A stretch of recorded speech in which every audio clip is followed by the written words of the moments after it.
Welcome to Bandofla. My name is Fevzi Hussein. I'm your host, and this is episode 58. Today, we are going to touch on cancer. It affects many people. Many people listening to this podcast around the world will know people that have come through that episode, the issue of cancer. And fortunately, medical science is moving on, but it is still a terribly traumatic period in anyone's life. And I'm delighted to be joined by a man them called Soofi from Watford. Soofi, thank you for joining Bandofla, brother. Thank you very much, Fevzi, for having me. Yeah, well, we're going to come on to Sufi's journey. Sufi's got some very powerful messages that he wants to share with viewers and listeners. But just before we go into that, I'm just going to give a couple of very big shouts out. Today is Sunday, the 16th of April, and this morning I was fortunate enough to join a brilliant charity called Street Kind UK, who were doing outreach with homeless and vulnerable people in central London on the Strand. That was an amazing experience, and big shout out to Yellies. Yellies, you're doing some amazing work, and I was very happy to be able to join you. And there's many charities. The one that as well, which I'm going to be giving more of a plug to, is our Forgotten Neighbours, who do brilliant outreach. You can often find them outside Finsbury Park in North London. So do check those two charities out in particular, and do make a donation if you can. Right, on to the main act of the show. Soofi, we touched base a few days ago, and I follow you on social media. You're a very active guy, and you went off the radar, mate. I was like, and then all of a sudden, obviously, I saw you a week or so ago, and I was really quite taken aback in terms of what you've been through, and I'm delighted that you've come onto the podcast to talk about this, because we need to grow awareness around cancer, and people's journeys in terms of how they cope and what to expect. So what was your diagnosis, Soofi? And when did you find out? What were the symptoms? I'll leave it. I mean, I'm going to hand over to you to explain what you want to explain, brother. Thank you, Fevzi. Go back 6 years when it all began. I experienced headaches and tremors, and I didn't know what was going on initially. And when I went to the doctors repeatedly, she actually sent me for a CT scan. And when I went for the CT scan, in my local hospital, I had a call a few days after, and basically they said I had a 4 centimeter tumor as part of my brain, and it was benign back then. And I had surgery on it at UCLH in London, and like a craniotomy, and it was removed, and I lost all my ability to speak. Obviously, I'm caught up with that now, but and when they took that out, I went through a lot of pain, a lot of hardship, a lot of how can I say, a lot of sympathy from my family, and I didn't quite understand myself what I was going through back then. Go forward 6 years, and unfortunately, it's returned again. I had my diagnosis back in November. Actually, the scan was done in October, because I used to go every 6 months for my scans, and it was diagnosed as malignant this time.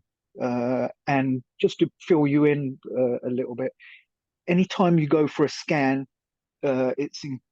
either you'll get a CT scan or you'll get an MRI scan, and it will be they put a contrast into you, which is like a radioactive substance, for want of a better word, and it will flare up any cancer cells. So that's what I had back in November. And when I saw the consultant, he said to me, "Look, it's actually mutated from a grade 2 to a grade 3 tumor now." Um, and obviously, I was with family and all this kind of stuff. But like you just said, Fevzi, you can't just help but think positive. Obviously, every person's different, but Mm, I like to keep a spirited side, as you know. But it was like a setback for me as well. mm. And just to fill you in, I've lost my driving license. It's been revoked by the DVLA. Really? I've had yeah, exactly. I've had all kinds of trouble going on, and I'll lead on to the kind of benefits you can expect down the line. Mm. Yeah, I know But you want to give a big shout out to Macmillan, and we'll come on to that in a minute. yeah, yeah, yeah, But for viewers, I mean, if you're watching on YouTube, obviously you'll be able to see me and Sufi speaking.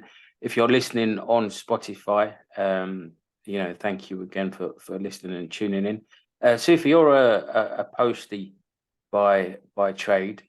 hmm Are you on? Were you a driver or were you in a mail center? yeah. I'd actually just started driving 5 to 6 weeks after struggling to get my license back from the DVLA on medical grounds. Hmm. And finally, when I thought I'd settled into my role, because I never used to have seizures, but unfortunately I do now. That's why I'm wearing this. For those of you who can't see it, it's a medical alert necklace. And I actually came back from Luton and I sat in my car, and the next thing I woke up in the back of an ambulance.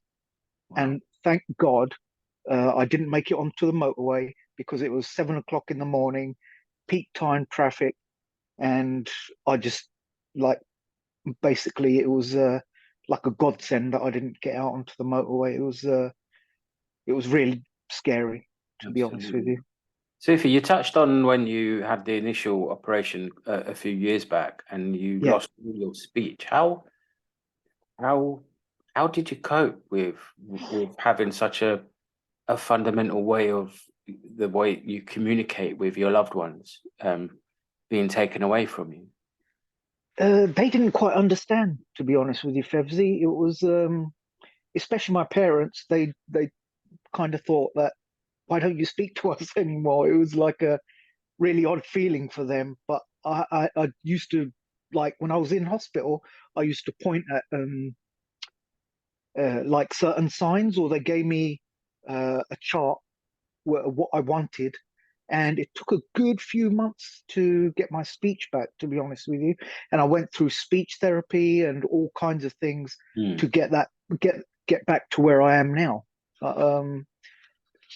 So it was kind of one of the risk factors mm, included in the craniotomy, that it could happen, but I yeah. didn't expect it to happen.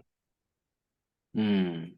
And where are you now? You said that you've obviously sort of been you've been through a have you been through another operation or is Yeah, I that have. Yeah, I right? have. I was treated at the Cleveland Clinic in London, near Regent's Park, I think it is. And afterwards, I was sent back to the UCLH in Queen Square. For those of you who don't know, that's like a neurological neurosurgery place. Big shout out to them for taking care of me. And they're all like very caring there, Mm, and it's a special place in my heart because every time I go there, they look after me no end, and they're really compassionate staff, and so I can't big them up enough. So, yeah. and basically they did it in the same place, which is why I've got my hair short. For those of you who are watching on YouTube, and And It also suits you, I'm Sufi. It starting to suits you. lose my hair. Oh, look, mate, your health is what's paramount, and short Yeah, hair suits you. You know, yeah. that's right. Thank I'm you. wearing a hat. I've got no hair. You know, so All right. in solidarity with you. For those listening, I've just taken my hat off because I want to show solidarity with Sufis. Up the boldies. So where's the situation at the moment, Sufi? You Well, started at the moment, radiotherapy, haven't you? yeah, I'm in the fourth week of my radiotherapy. I'm not going to say that everyone is on the same um, journey, but there's some people have more radiotherapy, some people have less radiotherapy. Where I go is Mount Vernon in Northwood, and they basically have like set up a 6 week cycles of radiotherapy, which includes 10 to 15 minutes every day. And the only because it's so close to our home Mm, in Watford, we only have to. My wife takes me obviously because I can't drive anymore, yeah. and it's just 15 minutes there and 10 minutes back to the house. But at the same time, I've got another 2 weeks left, and then I have 1 month's break to give my body a chance to recover. Mm, And then I start on chemotherapy. But whether it's going to be by drip form or tablet form, that's still to be determined by the consultants, basically. okay. No, I mean it's so important that we highlight these um, these stories, especially in our communities, because you know, in the Asian community, you know, in our Turkish speaking community, I think more and more people are aware of cancer because so many people are touched by it. Yeah, yeah, You know, and but it's important that we do speak about it because that you know there is treatment now, and it's important that people remain positive. Um, what's your employer? Has your employer been supportive, Sufi? yeah. So far they have been, but just to fill you in on the picture, from May 9th, I'm going to go down to half pay, and in October, uh, I forget which date it is, but October I'll get no pay at all. Right. So that's why I reached out to Macmillan. I don't know if you want to lead on to that now, Yes, mate. That's but a perfect cue. okay, that's fine. Thank you. Macmillan have been untold amount of help. They're always there for you, especially for me. And basically, they like whenever you reach out to them, they're very like forthcoming with their advice, especially on the benefit side, emotional side. Uh, basically, I wanted to ask them questions about what benefits I could get because the date is fast approaching for May, Mm, and I was very worried. Really, it was because you get anyone who earns like whatever they earn and come down to half pay uh, isn't really an ideal thing, especially when you've got family around you and they rely on you. yeah. So what they said to me was, you can claim for new style ESA. Oh, but actually, I reverse a little bit. I contacted one of the gentlemen there, and they said you can. I'll go away. I'll work out which benefits you can get, and I'll get back to you. And within a day, they came back to me, and they said, right, you can claim for new style ESA. You can claim for child support. You can claim Yeah. for What's uh, ESA, Sufi? uh, employment support allowance. Right. Okay. So that's that, and I can't remember what the oh yeah, work capability assessment, Of course.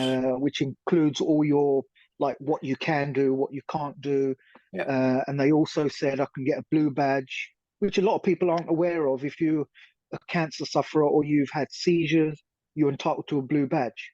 Yeah. So I think that's quite important, especially where um, people are concerned about their appointments at hospitals, and there is help available Mm, for anyone who needs it. okay. And you are I don't know if I'm going to get this right. Is it like a cancer ambassador, or you're on a kind of bit of a mission going into mosques to raise awareness as well? Do you want to tell us a little I bit will about be. that? Yeah. I will be. There's a thing called cancer listeners, uh, which kind of rides on the back of Samaritans, if you like, Okay. where you can be a listener for certain people within our community, but obviously the Muslim community. It's set up by the Sfina Trust, uh, which is a local charity, and they're hoping to get nationally. Hmm. And basically, I've been chosen as someone to go into mosques. Um, I'm hoping they're going to stretch out a little bit to synagogues and churches and Mm. all these kind of things. But I Yeah. think it's such a worthwhile thing to do, to be able to reach out to people and basically break the stigma of cancer, really. I know Mm. you described it as the big C word, but let's call it what it is. Yeah. It's cancer, end of the day. Now, whether you have prostate cancer, brain cancer, lung cancer, it shouldn't be stigmatized the way it is. Mm. So it's one of the things that, riding on the back of me being a listener for Samaritans as well, I because I don't work for them anymore because of my health conditions, Mm. I think it's really worthwhile going into mosques and, like I said, in the future, synagogues and churches, and basically not putting a negative spin on it, but a positive spin on it, but also at the same time reaching out to people who want to come and see me while I'm there, Yeah. or give them my number, uh, and I can explain to them exactly what's going on. Yeah. So I mean, it I don't doesn't. know if you've heard our previous shows. We've had quite a few link ups with people of faith, and particularly Mm, with the Shacklewell Lane Mosque yeah. in Dalston. And I know that the chair of the mosque there would be delighted to have you. So if that gets up and running, or even if you Brilliant, do it in brilliant. an informal Mhm. capacity, we can help to facilitate that. Just Uh, reach out to me anytime you like, Fevzi. yeah. Okay. So on you touched about your employment and half pay, and that's all, it's the last thing you want to be worrying about when Mm. you've got sort of the issue of cancer to deal with. Um, I mean, in terms of with my employment law hat on, I would also reach out to your employer and just ask if a reasonable adjustment can be made in line with the Equality Act on your pay. Mm. I'm not saying they will agree to it, especially in the current environment in Royal Mail, but it's certainly worth a try. And if you want to talk to me outside of this, that's Yeah. something we could help you with. Okay. Um, how's your mental health been, Sufi? That's holding up. I have my up days, I have my down days, and my family pick up on my down days when they can. I don't know how they do it, but they can read from my eyes, or Mm. how I stay quiet. Because as you know, I'm quite a jokey person. It's not like me to be so quiet. And, Yeah. but just to rewind a little bit as well, I know you mentioned my workplace, and just to uh, say to you that I reached out to the reps basically, and give them credit. They also said to me uh, they're not clear on what the rules and regulations are as Mm. far as benefits go, and that's what made me reach out to Macmillan Trust in the first place. That you can get in touch. There's always someone there, no matter how hard you think it is. You can always reach out to someone, and someone will have answers. Like I said, I work in Royal Mail at Hemel Hempstead at HCN, and basically there's quite high reps there as well, Mm. including Colin Ince, including Chad, and I'd give them credit where credit's due. They did give me an honest opinion and said, "Look, we don't know what the situation is on that. Mm. Maybe reach out to someone." They didn't make it quite clear who to reach out to, but Yeah. I ended up because I had a few booklets from Macmillan Trust as well, I thought, let's give them a try, and it's the best decision I've ever made. Yeah, I mean, that's a sign of a good rep. I mean, just for people listening or watching, we always plug trade unions on this podcast, and if you're not in a trade union, you really need to join one, especially under this awful government that we have with the Conservatives. But yeah, I mean, the union that you're in is the CWU, the Communication Workers Union, and I think it's worthwhile, Soofi. I mean, once you come through this journey, inshallah, that we build, maybe within the CWU that they can sort of get a bit of information on the basis of your knowledge coming through what you've been through in terms of signposting people to go and get the support, because they are going to need it, aren't they? Yeah, definitely. I've reached out to Chad, who's our chair in the CWU for our branch, South Central Postal, and I have sent him over a draft of hopefully if the conference goes ahead, and I've prepared a speech that highlights the Macmillan Trust, because I've not heard it mentioned anywhere. And I think it's quite important just do on general conference to actually highlight the work they do, and like you said, any other groups to be signposted, like you said. Yeah, I know that there's some cancers, and I don't know, I haven't done my research on this, so apologies, but I know that some cancers are particularly kind of we see them in certain communities, like prostate cancer, for example. We're more likely to get prostate cancer than our white counterparts, for example, the ratios. And the ratios coming down more and more. And before they used to say, 1 in 4 people will get cancer. On prostate cancer, it was 1 in 8, 1 in 7, and now they're saying that 1 in 2 of us at some stage in our lives will be diagnosed with cancer. So I think it is so important to talk about it more and more. I mean, are there any other messages you want to share with listeners and viewers, Soofi? Basically, like you said, cancer is looked upon as a stigmatism, if that's the right word. My dad was also diagnosed with prostate cancer a few years back. He's quite elderly now, but I used to take him to hospital at the same place that I was getting treated, or I am getting treated, and it basically highlighted the fact that it does exist in our communities, and it does exist in Black communities and Asian communities, and it shouldn't be so stigmatized, because the white counterparts, they're more forthcoming. So it is on the up. It is being recognized more and more, but there's still quite a bit of work to do.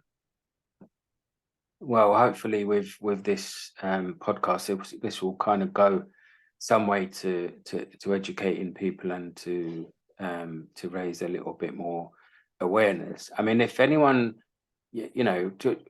what stage did you feel that something was wrong, where you kind of thought, I'm going to have to go in to get this looked at?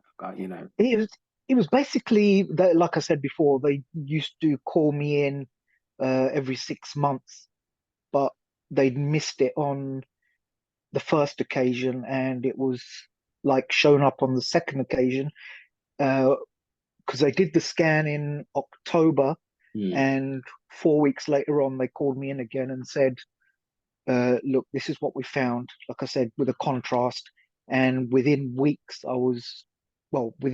couple of weeks, I was treated at the Cleveland Clinic, like I said, and it's state of the art, like a clinic, and they did my craniotomy again. And I carry a big scar, as you can see, all the way across, but it's nothing to worry about. Trust me. Well,